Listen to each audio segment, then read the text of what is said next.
alaykum, hurmatli kuzatuvchilar. Bizda Toshkent, Moskva, Chepaksa, Nijinogut yo'nalishlari bo'yicha qonuniy reyslarimiz haftasiga 4 kun, dushanba, seshanba, payshanba, juma kunlari Toshkent avtovokzalidan Primoy amalga oshirilmoqda.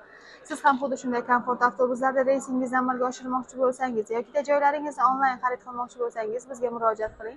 Tanlovda adashmang. Undan tashqari bizda Toshkent, Kazan, Nabrijniy Cheli, Nijnekamskiy, Ufa, Perm yo'nalishlari bo'yicha esa haftasiga 2 kun, seshanba, juma kunlari Toshkent avtovokzalidan Primoy avtobuslarimiz jo'nab ketadi. Soat 18:00 da reysiy avtobuslarimiz reyslari amalga oshiriladi.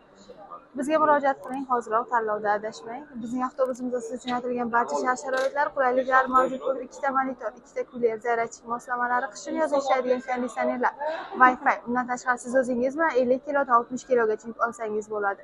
YouTube, Telegram, Instagram kanallarimiz ham ishlab turibdi. Ularga yozib ham savollaringizni va batafsilroq ma'lumot olib, joylaringizni onlayn bron qildirsangiz bo'ladi.